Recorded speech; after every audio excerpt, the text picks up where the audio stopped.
আমার চ্যানেলে আপনাদের স্বাগত। আমি হচ্ছি শ্যাম আর আপনারা দেখছেন শ্যামের রান্নাঘর। আমি কি রান্না করব সবাই মিলে সেটাই দেখে নেব। তো এখানে আমি লঙ্কাগুলো কেটে নেব, একটু ডিজাইন টাইপের মতো কেটে নেব, নিয়ে ধনে পাতাগুলো কুচিয়ে নেব, নিয়ে এখানে আদা রসুন এখানে আছে, আর এখানে একটা গোটা পেঁয়াজ আছে। আমি 3টে মতন কাঁচা লঙ্কা নিয়েছি, এই যে সব কাটা হয়ে গেছে এখানে।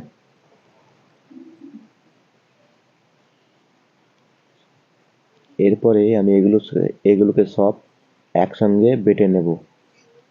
এই যে পেঁয়াজটা আমি বেটে নিয়েছি আগে, এরপর আদাটা বেটে নিলাম, আদা রসুনটা। এরপর আমি কাঁচা লঙ্কা ধনে পাতাটা বেটে নেব, নিয়ে এখানে রেখে দেবো।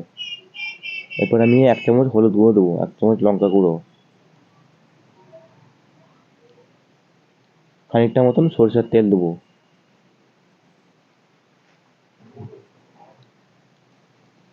খানিকটা মতো সরষের তেল দিয়ে ভালো করে এটা ছুরি দিয়ে মাখিয়ে নেব।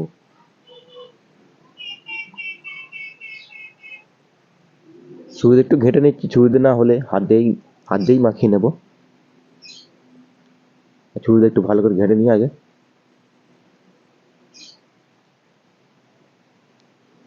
এতে আরও কিছু মশলা অ্যাড করলে ভালো হতো।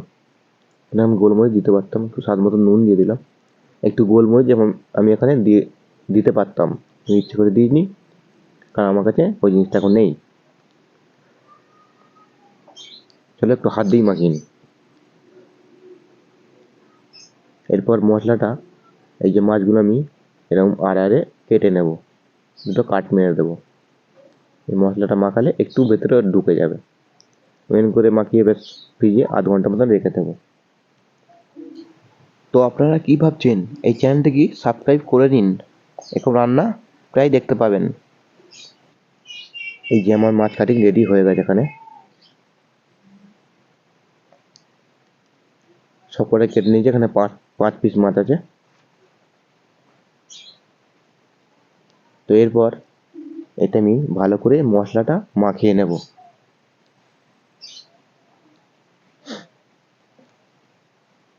বেশ ভালো করে মাখিয়ে নেব মশলাগুলো। এখানে আপনারা দেখতে পাবেন মাছের রান্না, মুরগির রান্না ও বিভিন্ন রকম সবজির রান্না। অনেকটাই ভালো করে মাখিয়ে নিচ্ছি। তা এর পেটের ভেতরে খানিকটা ঢুকিয়ে দেবো এই মশলা। এই যে দ্বিতীয়টা নিলাম, এটাতেও ভালো করে মাখিয়ে দেবো। এমনি করে 5 পিস মাছে আমি আস্তে আস্তে সব লাগিয়ে দেবো। এই যে পেটের মধ্যে একটু ঢুকিয়ে দিলাম, এরকম সব কটা মাছের পেটের মধ্যে আমাকে ঢুকিয়ে দেবো। এরপর ভাজার জন্য এটা তৈরি। এই যে ফ্রিজ থেকে আমি আধ ঘন্টা পরে বার করিয়ে এবার ভাজবো। এখানে ভাজতে শুরু করে দিয়েছি। প্রথমে একটা করেই ভাজবো, কারণ দুটো দিলে হবে না, ভেঙে যাবে। ঘর যুগের মশলা দিয়ে কীভাবে রান্না করতে হয় তাই চ্যানেলে আমি সেটাই দেখাবো। বেশ কড়া করে একটু ভেজে নেবো। এরপর আমি একটু পাল্টি মেরে নেবো। এই যে এক সাইডটা বেশ হয়ে গেছে, তবে মশলাগুলো একটু চুঁড়ে চুঁড়ে আসবে, ঠিক আছে। এই যে আমার এক পিস হয়ে গেছে মাছ, এখানে আমি তুলে নিয়েছি। তা এই চ্যানেলে আপনারা যা রান্না দেখতে পাবেন খুব সহজেই আপনারা বানাতে পারবেন। আবার একটা দিয়ে দিয়েছি কড়াতে। তা দেখতে পাচ্ছ তেলটা কেমন কালো হয়ে গেছে, এই মশলাগুলো পুড়ছে ওই জন্য ওই তেলটা কালো হয়ে গেছে। এই যে আমার মাছ রেডি হয়ে গেছে। এখানে এই গরম গরম সার্ভ করবো লেবু, পেঁয়াজ আর টমেটো দিয়ে একটা স্যালাড বানিয়েছি, তার সঙ্গে এটা খাবো। তার সঙ্গে এটা খেতে খুবই ভালো লাগবে।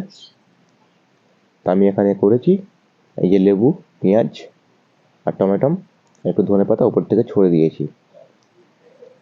দেখতে বেশ ভালোই হয়েছে।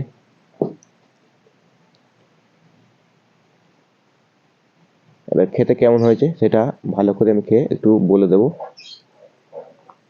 লেবু মাখিয়ে নেব। তো খুবই ভালো হয়েছে, আপনারা চাইলে ট্রাই করে দেখতে পারেন।